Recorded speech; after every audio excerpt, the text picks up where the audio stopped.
ಏನಾಯ್ತು ಮೇಡಮ್? ಎಷ್ಟೊತ್ತಲ್ಲಿ ಇದಾಗಿದೆ? ಬೆಳಿಗ್ಗೆ ಸರ್ ನಿನ್ನೆ ಆ್ಯಕ್ಚುಲಿ ಸೀರಿಯಸ್ ಇದ್ರು ಅವರು. ನಿನ್ನೆ ನಾವು ಇದ್ವಿ 12 o'clock ತನಕ ಇದ್ವಿ ಇಲ್ಲೇ. ಮತ್ತು ಬೆಳಿಗ್ಗೆ ಅವ್ನ ಹುಡುಗ ಫೋನ್ ಮಾಡಿ ಹೇಳ್ತಿದ್ದ, ಇದು ಇಲ್ಲ ತಿಂತೆ ಇಲ್ಲ, ನಿನ್ನೆಯಿಂದ ಏನು ತಿನ್ನಲಿಲ್ಲ, ನಿನ್ನೆಲ್ಲ ಏನು ತಿನ್ನಲಿಲ್ಲ ಅಂತೇಳಿ. ನಾನು ಮತ್ತೆ ಬರಲಿಕ್ಕೆ ಹೇಳಿದ್ದೆ 9:30 ಆಗಿ. ಬರುವಾಗ 10:30 ನಾನು ಇಲ್ಲಿ ಬರುವಾಗ ಕಾಲೆಲ್ಲ ಕೆಳಗಿತ್ತು ಆ್ಯಕ್ಚುಲಿ. ಅಲ್ಲಿ ಡಾಕ್ಟ್ರ್ ECG ಎಲ್ಲ ಇದು ಮಾಡಿದರು.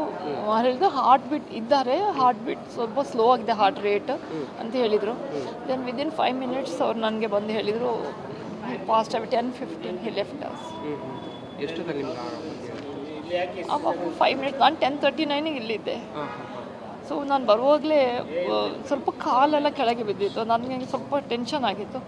ಸೊ ಡಾಕ್ಟ್ರ್ ಅಲ್ಲಿ ಬಂದು ECG ಎಲ್ಲ ಇಟ್ಟು ಹೇಳಿದರು, ಇಲ್ಲ ಅವರು 15 minutes ಬ್ಯಾಕು ಕರೆಕ್ಟ್ ಇದ್ರು. ಈ ಹುಡುಗ ನಮ್ದು ಇರುವಾಗ ಅಟೆಂಡರ್ ಇರುವಾಗ ಅವರು ಮಲಗ್ತಿದ್ರು, ತಿಂತಿರ್ಲಲ್ಲ ಹೇಳ್ತಿದ್ರು. ಮತ್ತು 15 minutes ಬ್ಯಾಕ್ ಅವರು ಅನ್ಕಾನ್ಷಿಯಸ್ ಆದರು. ಮತ್ತು ನನಗೆ ಅವ್ರು ಹೇಳಿದ್ರು ಇಲ್ಲ ತುಂಬ ಕ್ರಿಟಿಕಲ್ ಇದೆ ಹೇಳಿದ್ರು ಡಾಕ್ಟ್ರು. ಕರೀಲಿಕ್ಕೆಲ್ಲ ಹೇಳಿದರು ನನಗೆ. ಅಷ್ಟರೊಳಗೆ within 2-3 minutes he said he left. ನಾನು ಕಾಲ್ ಮಾಡ್ತಿದ್ದೆ, ಅವಾಗ ಇವರಿಗೆ ಕಾಲ್ ಮಾಡಿ ಸೀರಿಯಸ್ ಇದ್ದಾರೆ ಬೇಕಪ್ಪ ಅಂತ ಹೇಳುವಾಗ he left us. ಅಂಜನ್ಪುರ ಹತ್ತಿರ ಇನ್ನೊಂದು ಹಾಸ್ಪಿಟಲ್ಗೆ ಅಲ್ಲಿ ಇಟ್ಟಿದ್ರು. ಅಲ್ಲಿಂದ ಇಲ್ಲಿಗೆ ತಗೊಂಡು ಬಂದು ಇಲ್ಲಿ ಸೀದಾ MICಗೆ ಎಲ್ಲ ಇಲ್ಲಿ ಇಟ್ಟರು. ಅಲ್ಲ ಈಗ ಗೊತ್ತಿಲ್ಲ, ನಾವೆಲ್ಲ ನೋ ಐಡಿಯಾ, ಅಷ್ಟು ಐಡಿಯಾ ಇಲ್ಲ ನಮಗೆಲ್ಲ.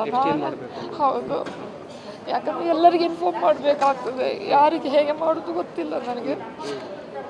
ನಾವೆಲ್ಲ ಅದಾದ ನಂತರ ಇವರ ಮನೆಗೆ ತಗೊಂಡೋಗಿ ಮತ್ತೆ ಉಡುಪಿಗೆ ತಗೊಂಡು, ಈಗ ತಾಯಿ ಹೊರಟಿದ್ದಾರೆ ಉಡುಪಿಯಿಂದ. ಶೀ 79. ಅವ್ರಿಗೆ ನಿನ್ನೆ ತನಕ ಕೇಳಿದರು, ನಾವಿಬ್ಬರು ಸೇರಿ ಇಲ್ಲ ಮಲಗಿದ್ದಾರೆ ರೆಸ್ಟ್ ಮಾಡಿ. ನಿನ್ನೆ ಸೀರಿಯಸ್ ಹೇಳಿದ್ರು, ನಾವು ಹೇಳಿಲ್ಲ, ಯಾಕಂದರೆ ಮಧ್ಯದಲ್ಲಿ ಒಮ್ಮೆ ಸೀರಿಯಸ್ ಆಗಿರು ಹೇಳುವಾಗ ಅವರೆಲ್ಲ. ಹಾಂ, ಸೊ ನಿನ್ನೆ ಈಗ ಹೊರಟಿದ್ದಾರಂತೆ, ಗೊತ್ತಿಲ್ಲ ನನಗೆ. ಇನ್ನೊಂದು ಅಂಕಲ್ ಫೋನ್ ಆಗಿ ಅವ್ರು ಬರ್ತಾರೆ. ಹಾಂ, ನೋ ಐಡಿಯಾ ಸರ್, ತಲೆ ವರ್ಕ್ ಆಗೋದು.